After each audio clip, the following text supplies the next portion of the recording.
Greetings, ladies and gentlefish, and welcome to this replay in the SU-100 M1, the other Tier 7 Russian tank destroyer, i.e. not the SU-152 with its hilarious howitzer derpy cannon of death and frustration. Tier 8 game, but on each... Oh, why did someone in the chat just say, let's take a selfie? Can I kill him now? Oh, anyway, sorry.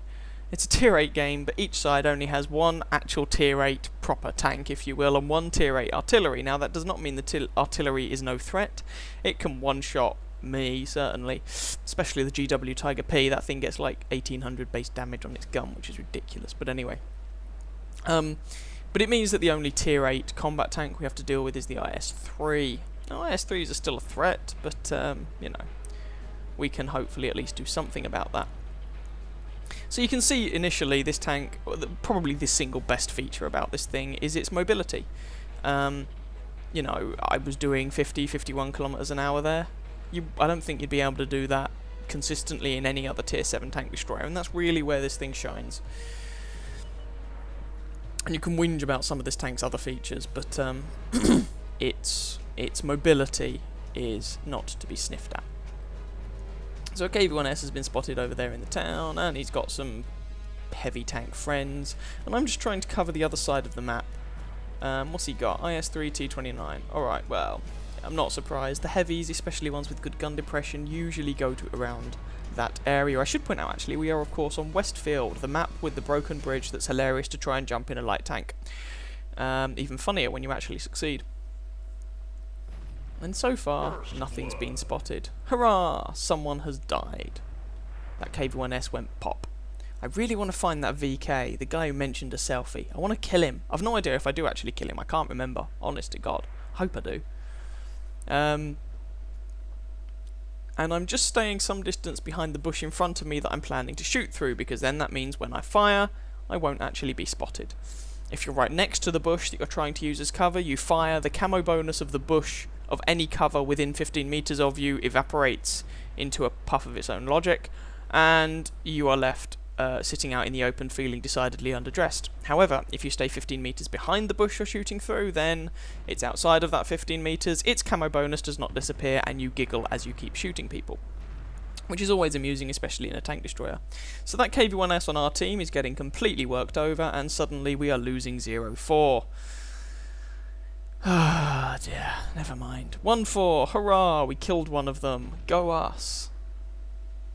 Right, now, some targets have popped up on the other flank, but I'm not close enough to see them, so I just move forward and, hello Mr. KV-1S, how are you today? Probably worse for having received that shot to the side. Now, this tank does not have good gun depression, which can get frustrating. Take a blind shot there. And there's still a guy over there, so I'm trying to get into render range of him. There we go, KV-1S. Looks like my blind shot probably didn't connect. We have another one. You know, this thing's got a respectable amount of ammunition and reloads quickly enough and aims quickly enough that I don't mind taking blind shots. There we go. KV-1S is looking unhealthy. KV-1S is dead. And now we're only losing 3-4. Hurrah! And whilst a KV-1S is only Tier 6, you know, with that big old gun, it is a threat even in a Tier 8 game. It's the same gun you get on the IS, basically, but with a better reload on the IS. So we put some pain into that T-34-85. Can we reload in time to get the kill? Boom. Yes, we can. Now this tank is actually, this entire tank line is actually being changed in the next patch. They're basically buffing the rate of fire. So on this, on the SU-101 at Tier 8, the SU-122-54 at Tier 9, and then the object, I can't even remember what the designation is, 263, I think it is. So they're all getting a rate of fire buff, which will be nice. Because people just weren't really playing them. Or doing very well in them. And I noticed that, you know, getting an ace tanker in this, for example, took a lot less XP than it does in many tanks. Anyway, I digress. There's a Panther down there. And he is giving some of our guys some problems. That shot missed because, well, it wasn't fully aimed in all fairness, but it missed either way. That was a blind shot, but it almost certainly went in. We're losing 5-7, which is a bit irritating. Oh, Panther is suddenly on 3 health.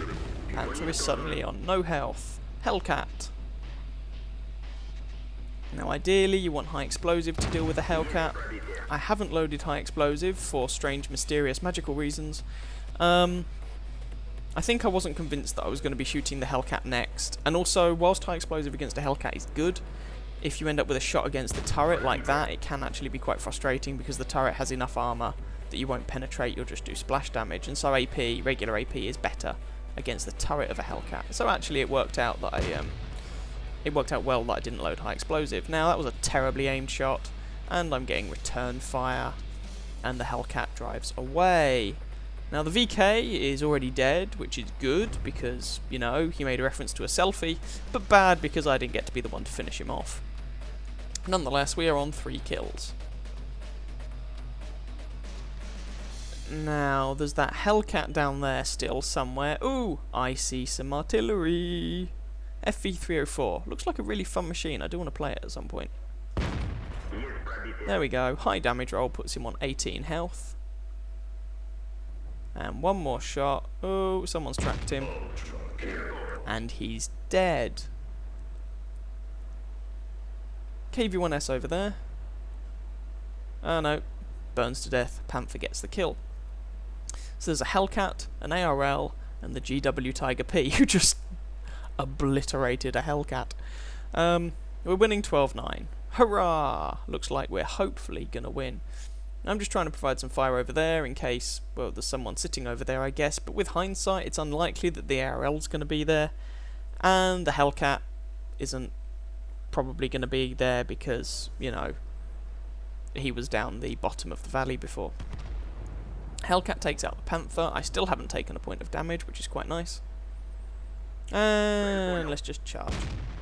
Put a shot toward the artillery. Doesn't do anything though. Found the ARL on the other flank, found the Hellcat. One shot into the GW Tiger P there. Now, I'm not sure if he's going to be reloaded or not. ARL tracks me, which is kind of annoying, so I repair that. Artillery misses his shot, and I take him out. 5 kills. So there's an ARL to the left, and a Hellcat to the... was right, now left. Hellcat tries to get around me, but the SU-100 M1, for all its faults, does turn fairly well. And there's a Top Gun. And that just leaves the ARL 44. And he just put a shot into me because he's an unsporting fellow. Nah, to be fair to him, he's going down swinging, so all kudos to this guy.